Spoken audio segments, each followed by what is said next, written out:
Paunawa, ang lahat ng nakapaloob sa kwentong ito, ay pawangkathang isip lamang, at hindi tunay na nangyari. Salamat po.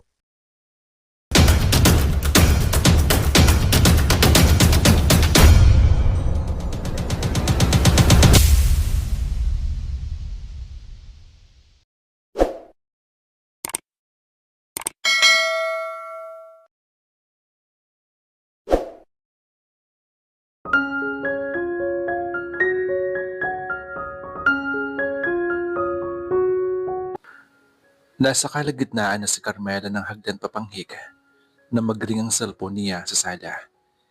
Inaasahan na niyang si Wilson iyon. Nagmamadaling bumaba siya ulit at halos takbuhin ang patungo sa nilalagyan niyon. Hello? Carmel? Hindi siya nagkamali. Si Wilson ang nasa kabilang linya. Biglang bumilis ang tibok ng puso niya nang marinig ang boses nito. Asan ka? Tanong niya. Sa bayan. Kumusta ka na? Tanong nito. Nag-init ang mukha niya sa tanong na iyon.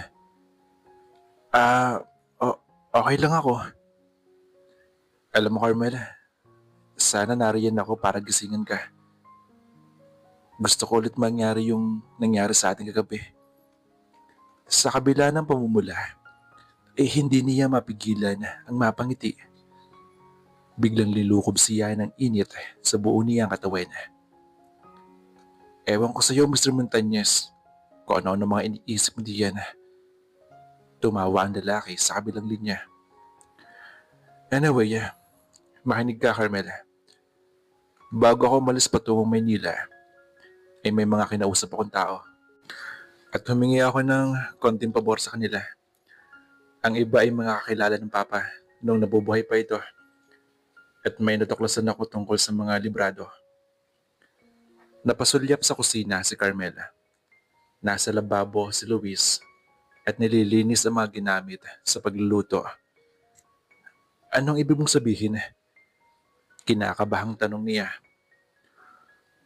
Carmela, natuklasan kong bago mamatay ang asawa ni Nancy Librado, ay nakadispal ko ito ng malaking salapi sa bangkong pinagtatrabahuhan nito. Napahugot siya ng hininga. Parang nahuhulaan na niya ang kasunod nitong sasabihin. Nancy was broke. Nakasanda ang bahay at lupa nila sa bayan. Patuloy nito.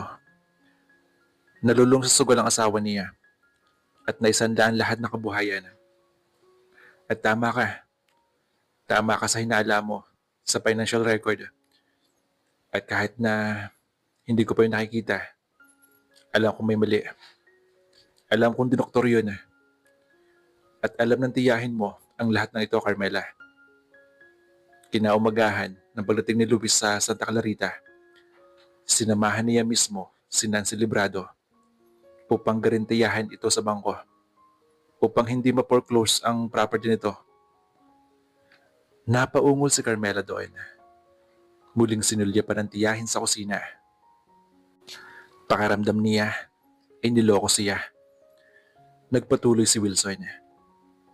At ito pa, kinausap ni Luis ang manager ng bangko dahil sa hindi pagbabayad ng amortization para sa lupang binili ng lolo mo. Ipinangako nito na sa sandaling makaahon ng farm ay babayaran din agad iyon. So there, alam na natin ngayon kung bakit hindi sapat ang remittances ni Nancy Librado. At higit sa lahat, magbabayad ka ng napakalaking interes sa bangko for late payment of amortization. Ibig sabihin, matagal na niyang kinukuha ang pera ng farm. Parang isang kudlit ang sumundot sa kanyang dibdib. Accessory ang sarili niyang tiyahin sa panloloko ni Nancy Librado. Hindi niya alam kung anong iisipin. Gusto niyang umiyak sa galit at sama ng loob sa tiyahin niya. Nagpatuloy si Wilson. Hindi ko sinasabing may kinalaman sila sa nagtatangka sa iyo, Carmela, ha? Kailangan pa natin ng matibay na pruweba sa bagay na yan. Pero gusto kong malaman mo ang tungkol sa embezzlement. May kakausapin lang akong tao. At pagkatapos, ay uuwi ako kay naman ng Pilipa at magpapalit ng damit. Tatawagin kita pag dumating na ako doon. Oo nga pala, darling. Tumigil ito sandali. Mag-iingat ka ha. Tinapos ni Wilson ang pag-uusap nila. Nakatayo pa rin siya na parang estatwa. Naramdaman niya ang takot. Sapat ang mga dahilang sinabi ni Wilson upang pag-isipan ng tiyahin niyang mawala siya sa landas nito. Tama si Wilson. Salapi ang dahilan kung bakit pinagtatangkan siya. Mamanahin ni Luis ang ari-arian ng mga santilan sa sandaling mawala siya. At natulungan pa nito si Nancy Librado. She knew they were more than friends. Para magkapatid ang turingan ng dalawa.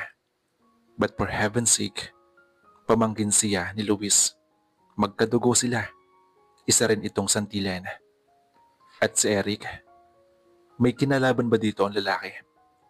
Siya ba ang umatake sa kanya sa parking lot sa utos na rin ni Luis? Iyon ba ang dahilan kung bakit kilala siya ng attacker?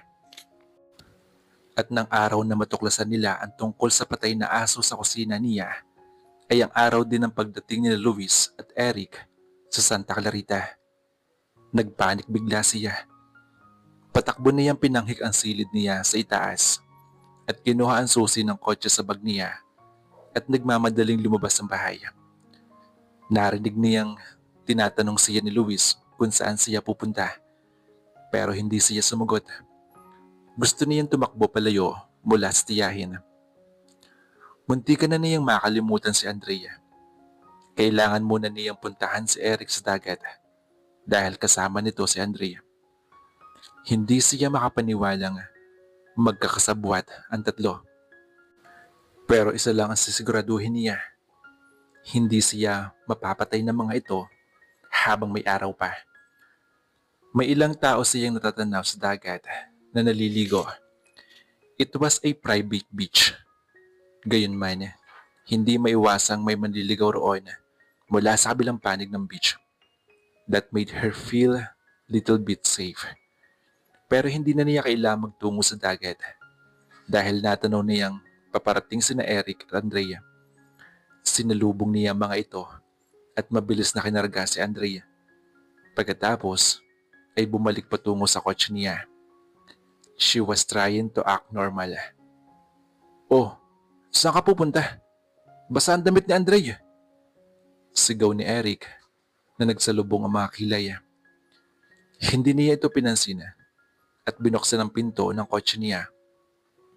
Bago pa niya may pasok si Andrea, ay narinig niyang isinigaw ni Eric na flat ang dalawang gulong.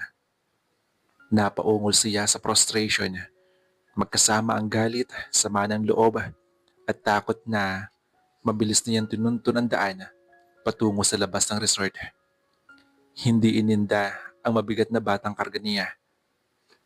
May tricycle na paruot pa rito sa lahat ng sandali. Kinaman ng pilipan na lang niya hihintayin si Wilson. Ano nangyari roon? At bigla na lang tumalilis? Tanong ni Eric kay Luis na sumusungaw sa may balkon. Ang mga mata ay nakasunod kay Carmela na nagmamadali. Nagsalubong ang mga kilay ni Luis na hinayon ang tinitingnan ni Eric. Naguguluhang nagkipit ng mga balikat ang dalawa. Hindi pa gaano nakakalayo si Carmela nang masalubong ang paparating na jeep ni Robert. Hinintuan sila nito. Hey! Saan kayo patungong dalawa? Ay, salamat Robert. Bulalas niya na nakahinga ng maluwag. Biglang nakadama ng pagod sa ginawa niyang pagkarga kay Andrea at pagmamadaling makalayo. Umikot sa passenger seat si Carmela. Inabot ni Robert mula sa kanya si Andrea at pinapasok sa likod ng jeep. Patungo talaga ako sa inyo at may sasabihin ako sa iyo. Isinandal niya ang sarili sa sandalan ng jeep. Tumaas bumaba ang dibdib niya sa paghahabol ng hininga. Pagkatapos ay bahagya niyang nilingon ang pinanggalingan. Nakatayo pa rin sa harap ng bahay si Eric. Muli niyang ibinalik ang tingin sa dinadaanan nila. Ano ba nangyari? Tanong ni Robert. Wala. Sapilitan siyang umiti. Hindi ba ako nakakaabala sa iyo kung magpapahatid kami ni Andre kinaman ng Pilipa? Wala yun. Isa pa'y kailangan kitang makausap tungkol sa libro, Carmel. Wika nito. Pagkatapos ay nagbuntong hininga. Hihingi nga pala ako ng paumanhin dahil sa pagpayag kong sundin ang gusto ni Mrs. Librado na baguhin ang mga figure sa libro. Napahugot ng hininga si Carmela. Bagaman natitiyak na niya iyon matapos sa pag-uusap nila ni Wilson. Ano ang ibig mong sabihin, Robert? Carmela, pinabago ni Mrs. Librado ang totoong figure sa financial statement. Wika nito. Nilingon siya. Nasa mukha ang paghingi ng paumanhin. Nang dumating ka, minadali niya akong gumawa ng panibagong statement at pinalabas na mahina ang kinita ng farm nitong nakalipas sa taon. Kung papayag ka, ay daanan natin sa bahay ang totoong financial statement na ginawa ko nung una. Yes, why not? Kailangan niya ng ebidensyang iyon sa pakipag-usap niya sa manager niya at kay Luis. Tumingin siya dito. Sige, kuhanin natin yung documents. Robert, pinapatawad na kita dahil naging parte ka ng panlolokong ito. Gusto niya magalit, pero pinigilan niya. Salamat, Carmel ha. Ngumiti ito. Umabot ang ngiti nito sa mga mata nito. Niliko nito ang jeep sa kabilang daan. Maliban kay Andre na malakas na binibilang ang lahat ng punong niyog na nadadaanan nila, ay walang salitang namagitan sa dalawa. Nakatuon sa daan ang konsentrasyon ni Robert.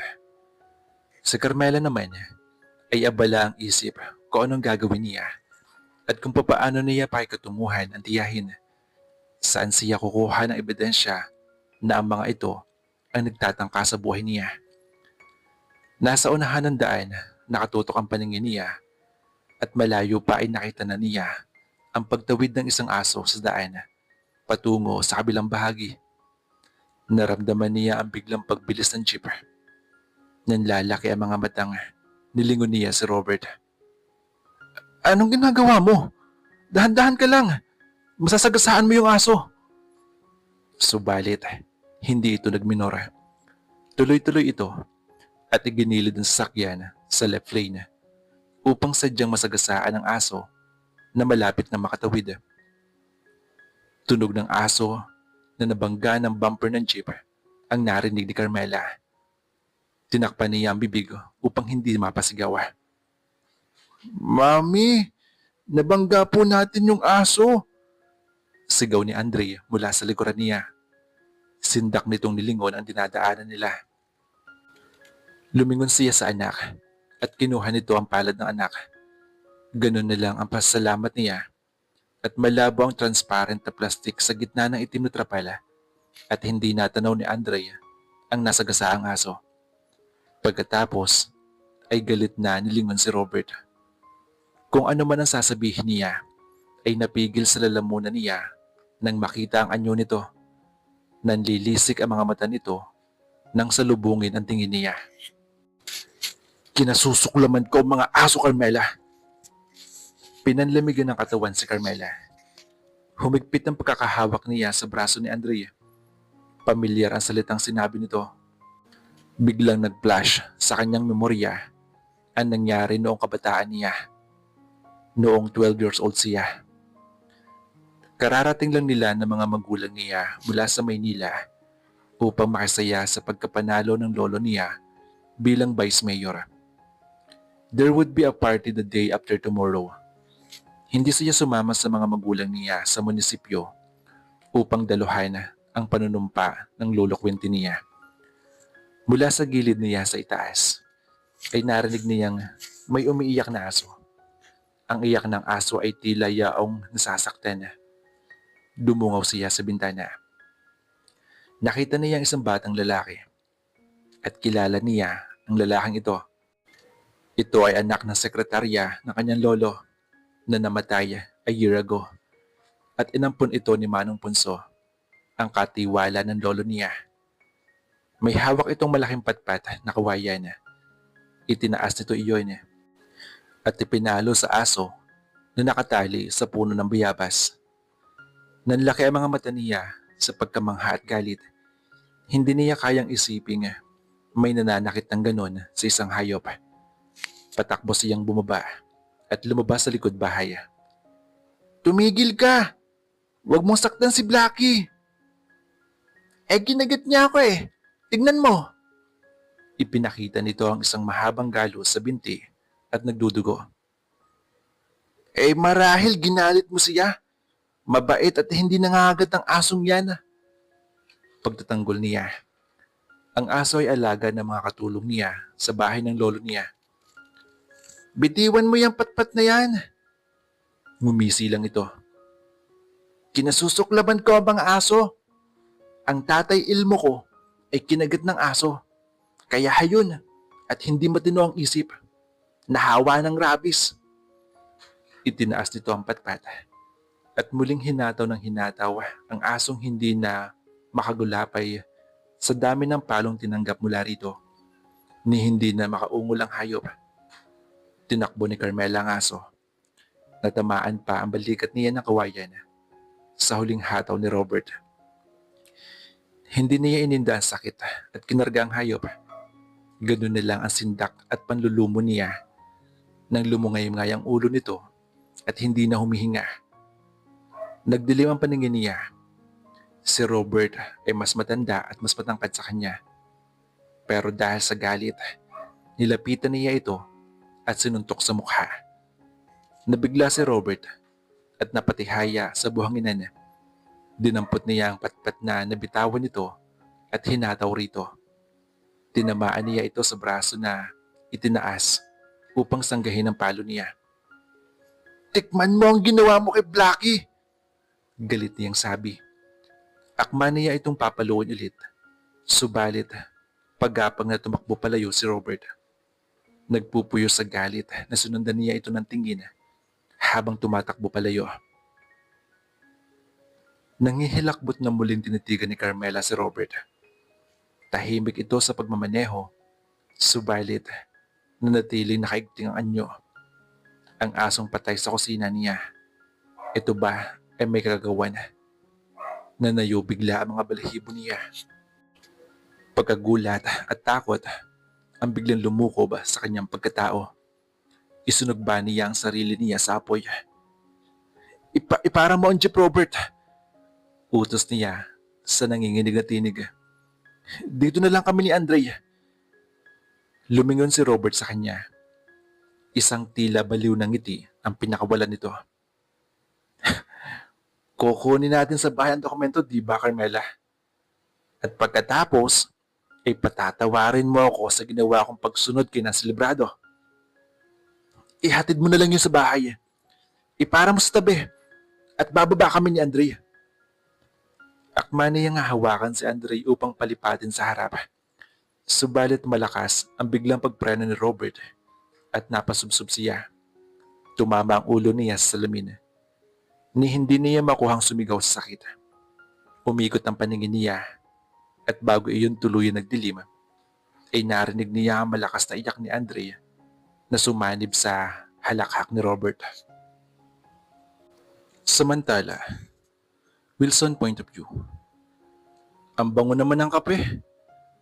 Bungad ni Wilson pagpasok sa kusina habang isa-isang tinatanggal ang mga botones ng polo shirt niya. Oo, narayan ka na pala, Wilson. Ani ni Manang Pilipa at inalis sa kalan ang lagaan ng kape. Ipagtitimpla kita ng kape. Gusto mo bang magminindal? Nagluto ako ng palitawa. Maliligo lang muna ako sandali. Wika niya at isa-isa inalis ang botones ng polo shirt. Nariyan sa sampayan sa likod ang tuwalya mo. Nilabhan ko. Tuyo na iyan. Wika nito at inabot ang isang niyog. Tamang-tama. Pagkaligo mo'y nakapagkayod na ako ng niyog. Inabot nito ang isang hindi kalakihang itak upang biyakin ang niyog. Ako na hong gagawa niyan. Agad niyang kinuhang itak mula rito. Napatingin siya dito. May napuna siya sa puluhan ng itak. Saan galing po itong itak na ito, Manang Pilipa? Abay, matagal na ang itak na iyan. Buhay pa si Ilmo. Patuloy ito sa paglalagay ng palitawa sa dahon ng saging na nakasapin sa bilao. Lalong lumalim ang pagkakakunot ng noo niya. Elmo? Sino hong Elmo? Yung dating panday sa kawayanan. Si Elmo ay asawa ng sekretarya ni Mayor Quintin na si Marita. Pareho ng patay ang mag-asawa. Bahagyang tumawa ang matandang babae. Napakaraming kwento sa mag-asawang iyon. Alam mo naman dito sa bayang ito, napakabilis gumawa ng kwento ang mga tao. Pati yung pagkamatay ni Marita ng maaga, ng maagasan, nagawan pa ng malaking kwento. Tuloy na napukaw ang interest niya. Ano namang kwento? Patuloy siya sa pagsipat sa itak. Gumagana ang isip niya. Di naman ang kamay niya ang letra nakalagay sa may puluhan. Matagal na iyon. Nalimot na ng marami. Sagot nito. Nadula sa hagdan ng mismong lumang bahay ni Mayor Quintin si Marita. Iyon ang sanhi upang maagasan ito at siyang ikinamatay. Nang madala sa klinika, ay marami ng dugong nawala at malayo ang ospital. Humugong pa nga ang tsismis na anak ni Mayor ang nalaglag kay Marita. Noong panahong iyon, Vice Mayor pa lang si Quintin Santillan. Nilingon niya si Manang Pilipa. Sinisikap alisin ang sari-saring hinalang naglalaro sa isip niya. Napalunok siya. May naiwan hubang kamag-anak sina Marita at Elmo? Abay, oo. Si Robert. Anak ito ni Marita. Si Tandang Ponso, na ewan ko ba kung saan lupalop nagtungo, pamangkin ni Marita.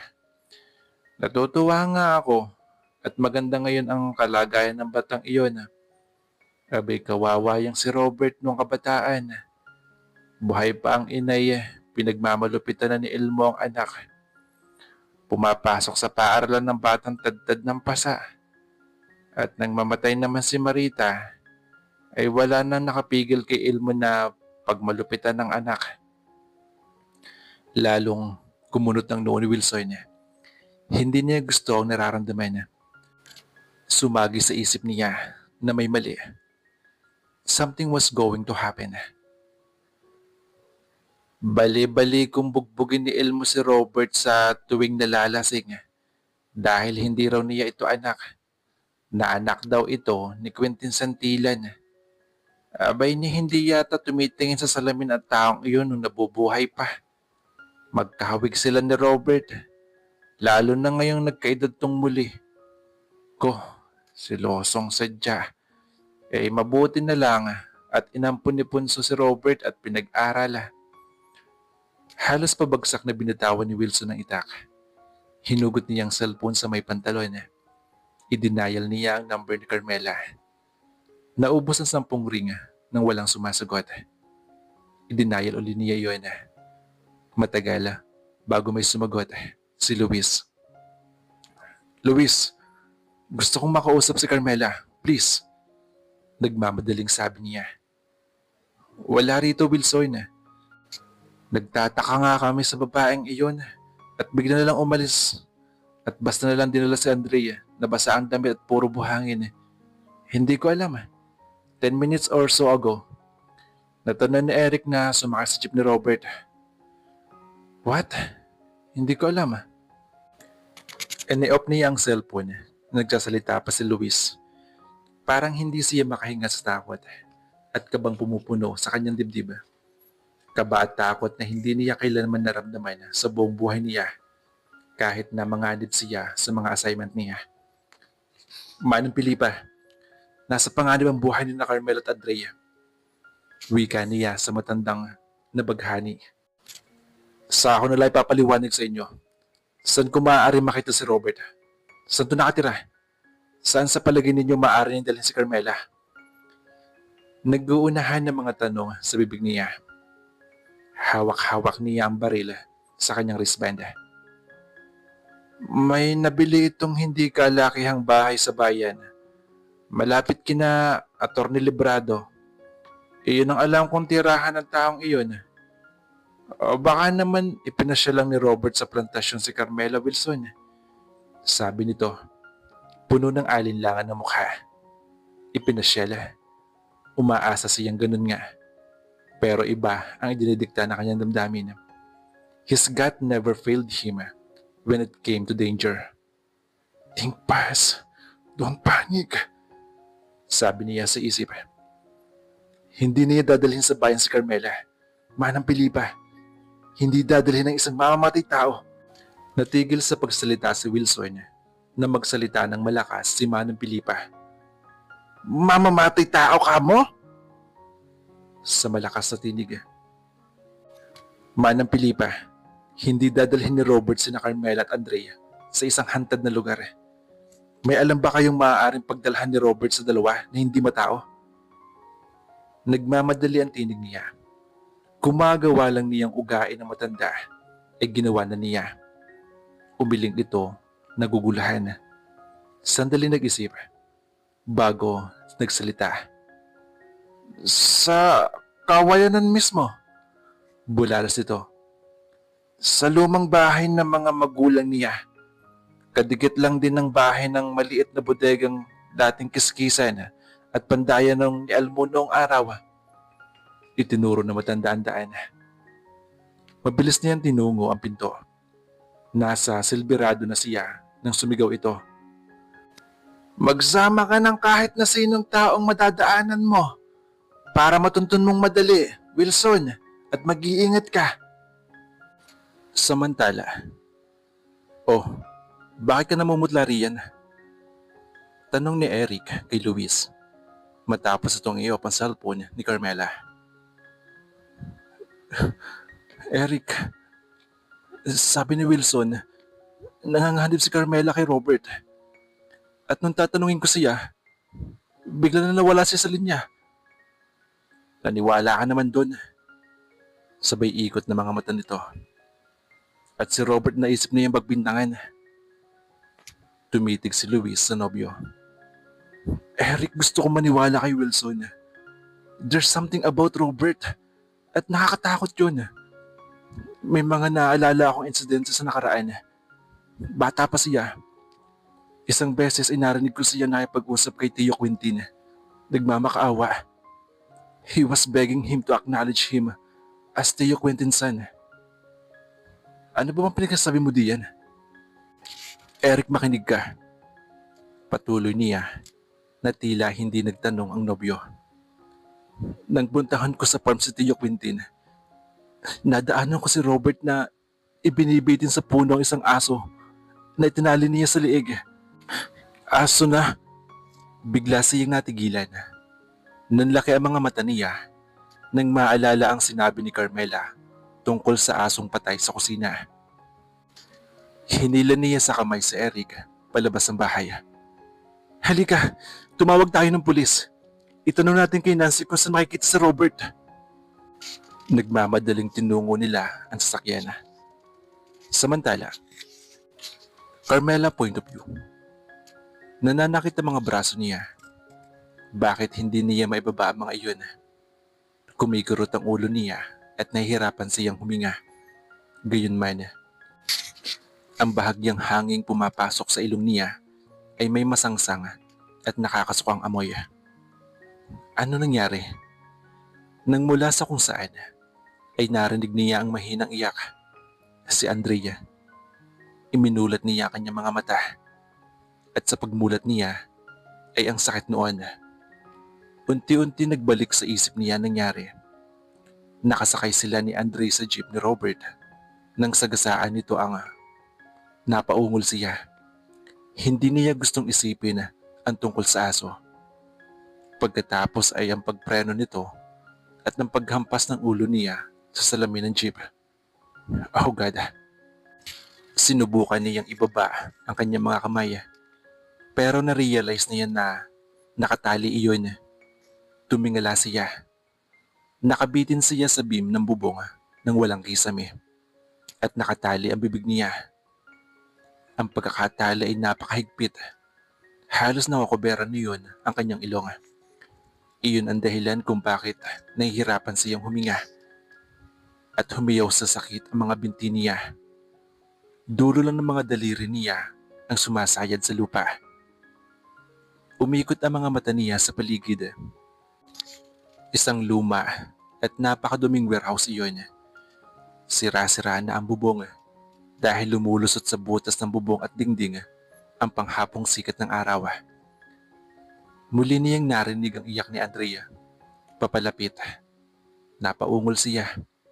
Gusto niya itong tawagin subalit ni hindi niya maigalaw ang bibig sa higpit ng pagkakatali niyon. At may pakiramdam siyang gustong humiwalay ang braso niya sa katawan niya sa pagkakabitin. Maya-maya ay bumukas ang giray-giray na yerong pinto ng bodega. Pumasok si Robert na karga ang umiiyak na si Andrea. Ngumisi ito sa kanya. Nagkamalay na pala ang mahal na prinsesa. Wika nito. Inilapag si Andrea sa isang luma at maruming silya. Pumalahaw ng iyak ang bata at tinatawag siya. Akmang bababa ng silya si Andrea upang marahil ay takbuhin si Carmela. Subalit umigkas ang kamay ni Robert at sinampal ang bata. Humiyaw si Carmela pero hindi lumabas ang tinig niya mula sa pagkakatali ng bibig niya. Nakita niyang nanlaki ang mga mata ni Andre sa takot at huminto sa pag-iyak. Yan! Ganyan nga! Ani ni Robert. Maging masunurin ka sa akin. Maupo ka riyan at huwag kang maingay. Pagkatapos ay iniwan nito si Andre at lumakad patungo sa isang malaking hasaan. Kinuha nito ang patalim na nakapatong doon at hinasa-hasa. Natanaw ni Carmela na isang bahagi ng yerong dingding ay may mga nakasabit na iba't ibang uri ng patalim, itak, karet, at kung ano-ano pang patalim na bagay. Napasinghap siya. Nagpupumigla siya at sinusubukang makawala. Bagamat alam niyang imposible siya makawala doon. Gumiik ang marupok na kahoy sa itaas ng bubong. Nilinga siya ni Robert. Mahirap kang patayin, Carmela. Wika nito. Matalim ang mga matang itinuon sa kanya. Pinahihirapan mo ako eh. Pinahihirapan mo ako sa kamamasid sa lahat ng kilos mo sa Maynila. At hanggang dito. At pesta ng Montañes na iyon. Parang asong lagi nakabantay. At nauubusa ako ng oras. Malipit ang pagsumpong nitong lintik na ulcer ko. At dahil pinahirapan mo ako, bibigyan kita ng bonus. Hindi ka mamamatay kaagad. Unti-unti. Unti-unting kamatayan ang gagawin ko sa'yo hanggang sa maubos ang dugo mo tulad ng ginawa mo sa nanay ko. Nanlaki ang mga mata ni Carmela sa pagkabigla. Marahas siyang umiling. Tumawa naman si Robert. Gusto mong itangging ikaw ang pumatay sa nanay ko, ha? Pagkuway tumalima ang mga mata nito. Itinulak mo siya sa hagdan ninyo, di ba? Naandun ako, Carmela, sa likod ng poste at nakita kita. Kasabwat ka ng lolo mong patayin ng inay upang huwag mahantad ang kawalang hiyaan niya. Pagkuway, humikbi itong tila bata. Patuloy sa pag-iling si Carmela. Ang ulo niya at ang punong braso niya ay halos magpahinto ng paghinga niya sa matinding sakit. Ayon sa tatay ko, anak din ako ni Quintin Santillan. Kaya lang, hindi ako gustong kilalanin ng lolo mo. Sigaw nito. Naglipara ng ilang ibong namungad sa mga tahilan ng bodega. At tapos mong patayin si inay. Si inay na sinang tanging nagmamahal sa akin. Inampun ako ni Tandang Punso upang iligtas sa mga kamay ni Elmo. Ang tatay-tatay akong baliw. Lagi akong sinasaktan palibhasin na rabis ng aso. Tila batang sabi nito. Biglang natigilan si Carmela at na-realize niyang nag-iba ito ng boses. Boses na parang bata. Kanina pa ito nagsasalita na tila bata. At ikaw, anong ginawa mo nung inampun ako ni Tandang Punso, ha? Natatandaan mo ba ang ginawa mo noong bakasyon? Nung manalo sa second term niya si Quintin sa Tilan bilang Vice Mayor? Ha, Carmela? Nang mas pahalagahan mo ang isang hayop kaysa sa akin. Nanlaki ang mga mata ni Carmela. Kahit na masakit iyon, ay iminulat niya. Ang tinutukoy nito, ang pagkakita niya rito na pinapalo ang aso hanggang sa mamatay iyon at ng pagganti niya ng palo rito. Aso lang iyon, patuloy ni Robert sa boses bata. Pero sinaktan mo ako. At ako pang pinagalitan ni Quintin. Si Punso, pinagalitan din ako. Sinampal ako. Kasalanan ko raw. Ayon sa kanya, dahil pinatay ko yung aso. Dahil kasalanan ko raw yun. Naniningkit ang mga mata nitong hinila ang buhok niya at napatingala siya at napaungol sa sakit. Inangkit ni Tandang Punso na pinag-aral niya ako. Humagigik ito sa tinig bata. Iyon ang alam ng lahat. Ipinamalita niyang siya ang nagpaaral sa akin. Kaya naman kailangan kong gawin ang mabibigat niyang trabaho sa resort at sa farm. Habang siya ang tumatanggap ng sahod mula kay Quintin Santillan. Alilang kanin ako ni Tandang Punso, Carmela. At tulad ni Elmo, sa munting pagkakamali ay hinahataw ako. Pero alam mo bang hindi ako makakatapos kundi dahil kay Quintin Santillan? Siya nagpaaral sa akin at hindi sa Tandang Punso. Akala ng matandang yun ay hindi ko alam na sa kanya inaabot ang lolo mo sa labing pampaaral sa akin. Pakonsuelo ng lolo mo dahil hindi niya ako gustong angkining anak. Umungol si Carmela. Umiling. Gusto niyang iparating dito na hindi iyon pa konsuelo, kundi talagang may mga pinag-aaral ang lolo niya. Sa pagkakaalam niya, ay may 3 pang recipient ng scholarship ng lolo niya noong araw. But her grandfather never acknowledged the good deeds. He had remained anonymous. Narinig niyang pinag-uusapan iyon ng mga magulang niya minsan. At nang makatapos ako, makapagtrabaho, gusto ni Tandang Punso na sa kanya lahat ang kinikita ko. Utang na loob ko sa kanyang edukasyon ko, ang buhay ko. Tumali ang mukha nito at pagkatapos ay ngumisi, nagipit na mga balikat. Binatawan ng buhok niya. Nang muli magsalita ay boses na ito. Well, tinapos ko ang pag-iingay at kalupitan ng matandang iyon. Nanlaki ang mga mata niya. May kinalaman ba ito sa pagkawala ni Manong Ponso? Ngumisi si Robert. Nilingon ang isang sulok. Sa kabila ng pananakit ng ulo at leeg, ay sinundan ng tingin ni Carmela ang nilingon nito. May lumang drum na naroon sa sulok at nakikita niya ang naglalakihang bangaw na aali-aligid doon. Sa pagkagulat, ay biglang bumundol ng malakas ng kaba ang kanyang dibdib. Humigit kumulang ay alam na niya kung ano ang laman ng drama. Doon din nanggagaling ang masangsang na amoy na nalalanghap niya kanina pa. At si Andre, oh God, nalalanghap ni Andre ang bahong iyon na nabubulok na katawan ng tao. Hinanap niya ng mga mata ang bata. Sumisinghot-singhot si Andrea at malaki ang mga mata na nakatingin sa kanya. Naroroon ang tanong at pagkamangha sa mga mata ng bata. Napaungol siya, higit para kay Andre kaysa sa sarili niya. Kinasusuklaman ko kayong lahat!